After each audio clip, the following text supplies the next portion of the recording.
Hello, everyone. Welcome to Jay Lee's Corner. I am, of course, Jay Lee, and this is my review for the second. I guess I'm moving the camera. The second episode of Snowfall, which is the new TV show on FX. But first things first, as usual, if you have not done so already, please go ahead and subscribe to my channel. It does not cost you anything. It just lets you know when I have new videos and new content on my channel. So please, if you have not done so already, subscribe. So this is episode 2, and it was a pretty good episode. I'm still liking the series, 2 episodes, and yes, my hair is driving me crazy.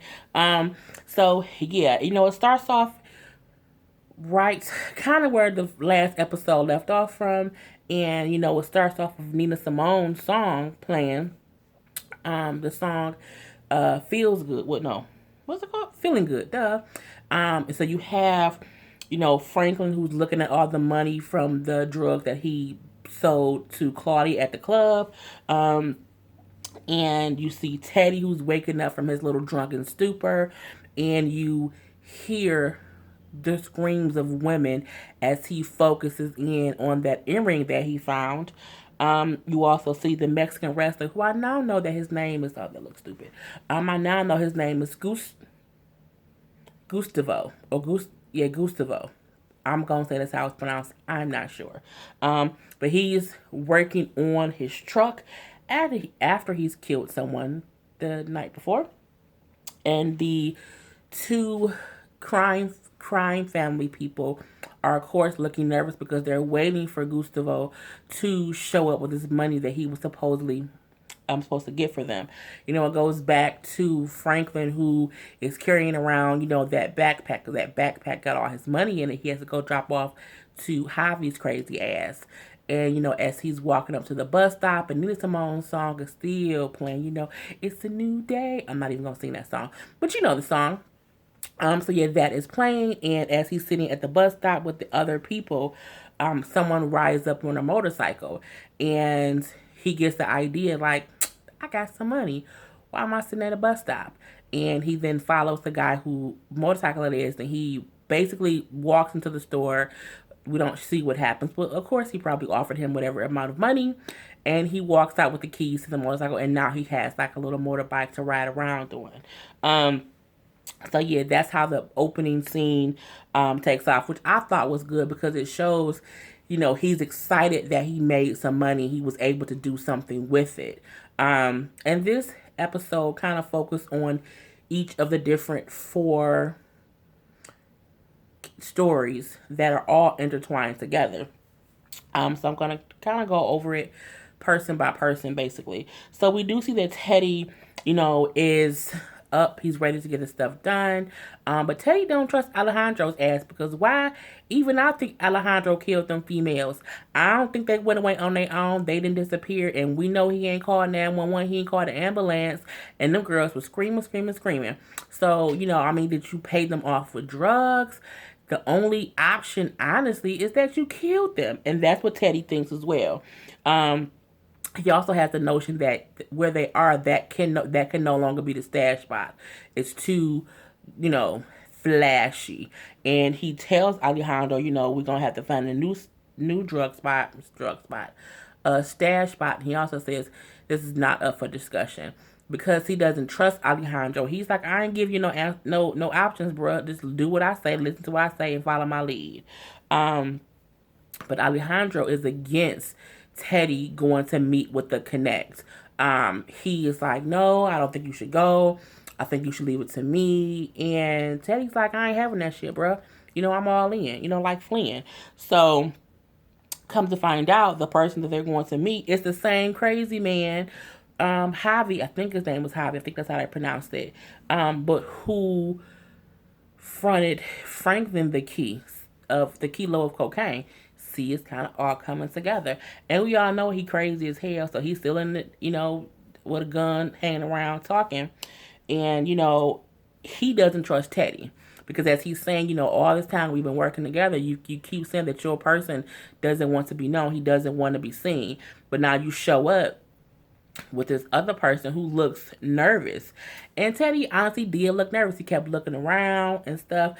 But he kept looking around because you kept hearing screams, in the background. So he's just paying attention to his surroundings.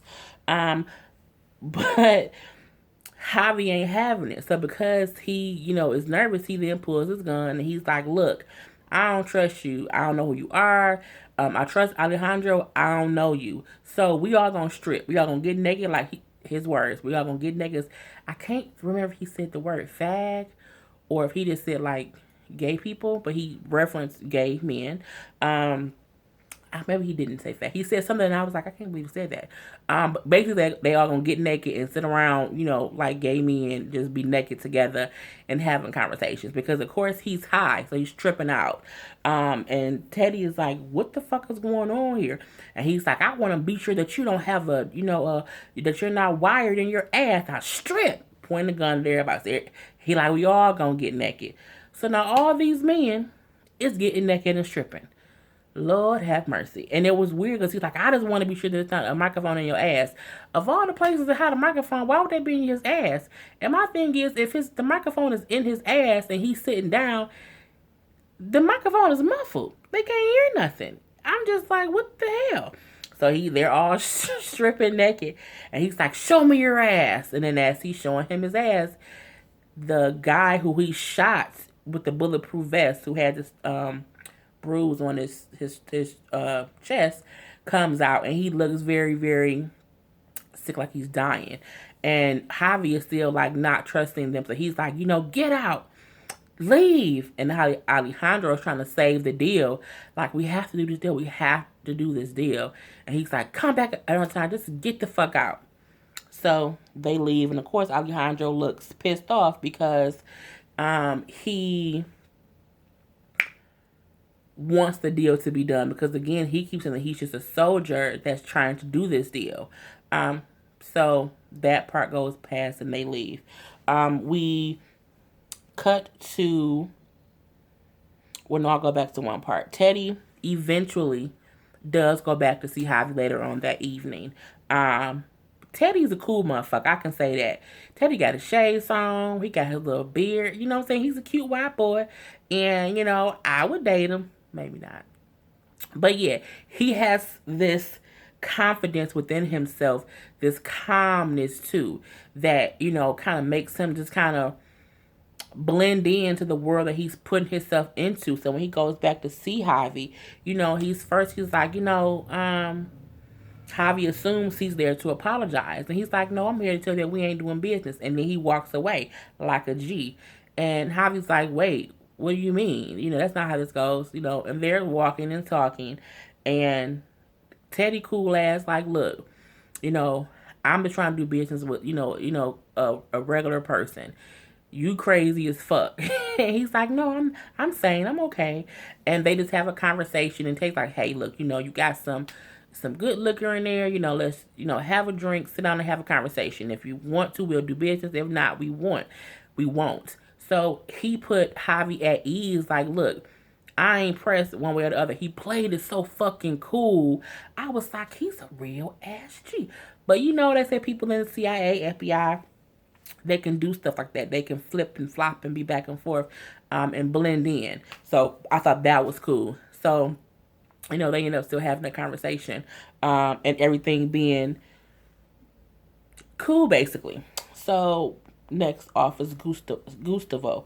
Gustavo is a wrestler, but he also helps people break into places. So the two people, the girl and the guy that he was working for, are actually cousins. Their fathers are brothers, and they had him rob the guy's dad's house. So when he goes to meet them, he's like, look, I don't trust anybody who robs their own family. The picture that he stole was a picture of them two with their fathers, because they're a family. So he's like, why would I trust anyone who wants to rob their own father? And, the guy, I don't know what his name is, but the guy crime family dude, he's like, look, I'm just going to shoot him up full of holes until he tell me where the money is, because I ain't got time for this bullshit. And, the female crime person is like, no, That's not how we're gonna do this. And she uses her common sense to say, I can just talk to him and get him to do what we need him to do. So guy crime family guy pulls off, and it's just Gustavo and the girl having a conversation, and she lets him know when they're at because they go to this gym or whatever. We weren't robbing his father. We were going to pay the money back. We just needed to do this deal, and we would pay it back before he noticed it was gone. Basically saying, had Gustavo and the guy not gotten into a fight and the guy ended up dying, they wouldn't have known the money was missing. So because that happened, that's the only reason, the family now knows this money is missing. So they're having a conversation, and she's like, look, if you help us, if you give us this money, you will be set. You should just do that. And the boss at the boxing place is like, I don't pay you to chit chat. And then she's like, you should just quit, work with us, because in 2 months you can buy this place, and then everyone would look at you as a hero because you can let people come here and box and train for free. So that's what he does, and then him and female crime person, I don't remember what her name is, she take him somewhere to a house, a building.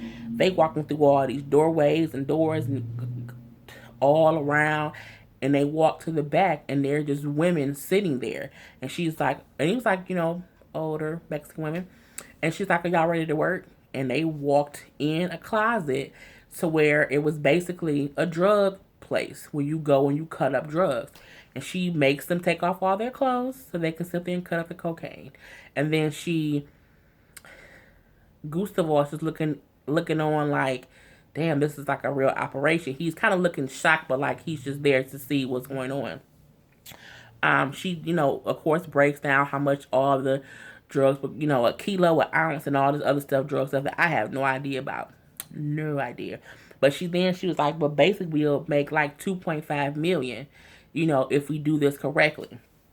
So, he's basically all in, he's there. Male crime family dude comes back, like, we gotta go. I've been with my dad all day. He's pissed off. We gotta go. They go back to the house where her father's there, his father's there, his father's pissed. His father is an actor who's played on different things. I can't think of what his name is right now, but he's like a famous person, basically. And he's pissed. And he's like, someone here knew the combination to the safe. So someone here betrayed me and robbed me. And all these years of me working with my brother, we've never been betrayed. And he's like, my son, who was the person who actually did it, was like, he thinks Max, who was the guy that ended up being killed, like Max and the guy broke in here to steal the money, and the person who Max broke in here with turned on him and killed him. It was a good idea to say that. But however, Daddy Crime Family Man wasn't having that shit. And he tossed a body on the ground. It's Max's brother. They didn't beat Max's brother to a pulp trying to figure out who Max would have help him. Now, y'all done got Max killed with y'all bullshit scheme. Now, Max's brother dead with y'all bullshit scheme. And, Papa Crime Family dude was like, y'all got 1 week talking to everyone in I'm going to call it a cartel. No. Everyone in the crime family household. It was like 20 people there. He like, y'all got 1 week to figure out who stole my money. And if y'all don't figure out in 1 week, I'm going to flip every table on everybody here. I'm gonna investigate everybody to see which one of y'all done this shit. He's kind of, he's the mean one. He don't play no games. He don't take no shit. But again, had Gustavo not gotten into the altercation with old boy, that wouldn't be an issue. Okay, pause. And I'm back. My phone kept ringing, so I had to pause to answer a phone call. But yeah, so yeah, crime family papa and even crime family uncle, ain't about them games. We do see that the female crime family chick father is not as ruthless. It seems he's not as ruthless as his brother is. So we shall see how that plays out. But what I forgot to mention was the money that they stole from their family, they used it to buy drugs from who? Alejandro and Teddy. And, so Gustavo and the female go to meet Teddy and Alejandro to get the drugs. That's when they find out Logan, which is who was the guy who had the straw in his ass with cocaine to get his dick sucked on episode 1, he's now dead. So at first she's like, what's going on here? But they're like, hey, he had an accident. This is who's going to be doing it now. And she seems cool. They brought out the drugs. She gave him the money, and the deal was done. But it's also just seeing how they're connected, basically. The 4 different stories are still connected by all these drugs and everything like that. So, yeah, that was it for those 2 stories. The last part that I'm going to go over, of course, is Franklin. Franklin, he gets to Javi because, as you know, he bought that motorcycle, so he rides out there to Javi. He does not have to take the bus. And when he gets there, he's trying to get more drugs. He has Javi's money, and he wants to get some more stuff to get some more money from, I forgot the female's name right now that he bought the drugs from. But when he gets there, of course, it's the aftermath of the guy who Javi shot, who's damn near dying, and they're trying to figure out what's wrong with him, what's wrong. So Franklin's all like, I got your money. Can I get some more keys? I got your money. And they're like, come back later. We're dealing with something right now. And he's like, yeah, but I want some more, some more stuff. I thought we could do a favor for a favor. And then Javi has the bright idea, yeah, you can do something for me. Javi then has him drive the guy to the hospital in the damn golden, like, Rolls Royce. You don't think a black boy in a Rolls Royce dropping off a white man who's all beat up at the hospital gonna be obvious? But that's what he did. He drove that man. He dropped that man off in the opening of the hospital. He pulled off. He's like, gotta go. So he did that favor for Javi. He gets back to Javi. He gets more drugs, of course, and he rides off. What I did next, he goes to his Uncle Jerome, who is, his mother's brother. And it's because he bought this bike, he can't stay calm because, again, his mother doesn't know what he's doing. So his uncle is already pissed off because Auntie helped him sell the first kilo. So he's already pissed. So Auntie's sitting there pissed, Uncle's sitting there pissed, and then, Franklin walk in like, I ain't even hear about that, but I bought this bike, I can't take it home. I just need to know if I can leave it here. Auntie say yes, Uncle say no. And he's like, you see the shit that you brought up in my house? And Auntie like, but motherfucker, you got bitches at the door yelling and screaming. And they're kind of going back and forth. And as they're going back and forth arguing, his mom pulls up. Oh shit. So he's trying to have his uncle hide the bag that he has because the bag has cocaine in it. Uncle's like, I ain't having that shit. I'm not helping. His mom is there for him to help her go to work because she's the person, she's like a landlord or manager of apartments and stuff. And when people is evicted, she's the one that handles that kind of stuff. So she's there to get him so that he can help her remove people's stuff that is being evicted. When she asked, where's, I forgot his auntie's name, where is she at? Oh, she's in the back, she ain't feeling good. And she's like, well, probably because you bought that motorcycle. And, of course, it's not his motorcycle. But, like a good uncle, he does cover for his nephew, and he doesn't let mom know that it's actually the nephew's bike. Anywho, they get to the apartment, they putting the stuff outside. This is like the slums. This is like the, the projects. The black people all outside. An old girl from Lean on Me. Old girl from, she was also on the Cosby Show. She played Pam's friend. She still look exactly the same. Her hair ain't grew. She's the same height, same weight, everything. Now she just in the ghetto right now. But, they putting her stuff out, and she pissed off, and she like, this is some bullshit. And his mom was like, nope, let's go back up here and see what else you got. Homegirl had a homemade cocktail.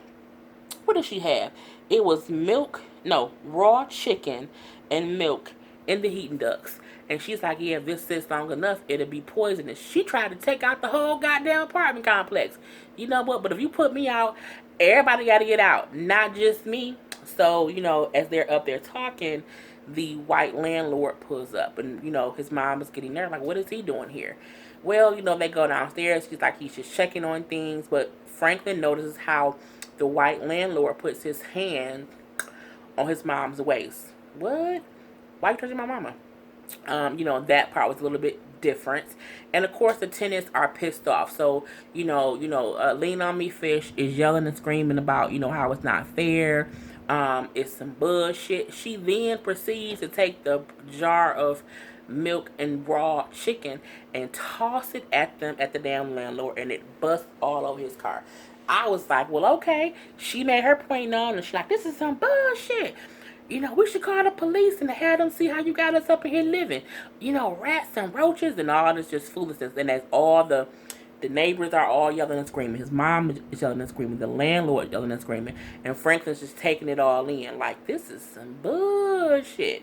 So, that was the whole thing of that. He does mention to his mom that he saw his dad.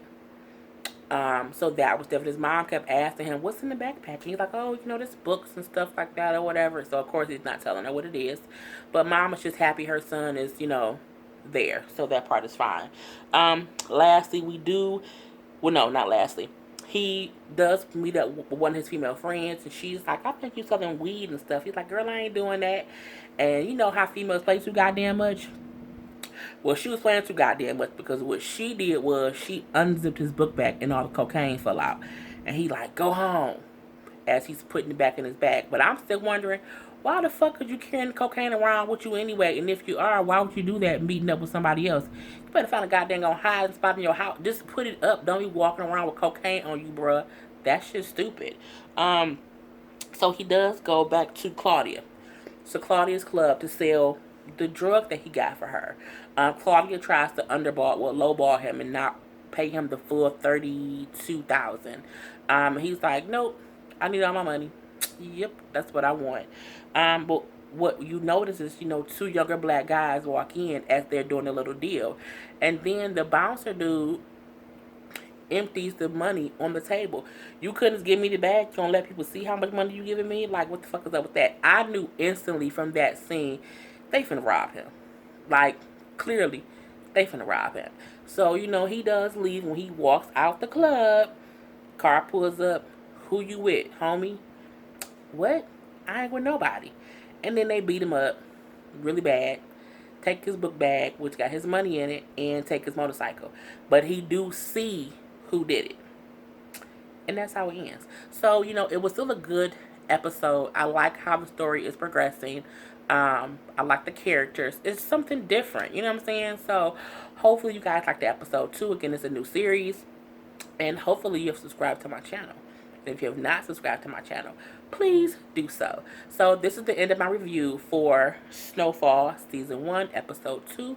I hope you guys enjoyed. Until next time, peace.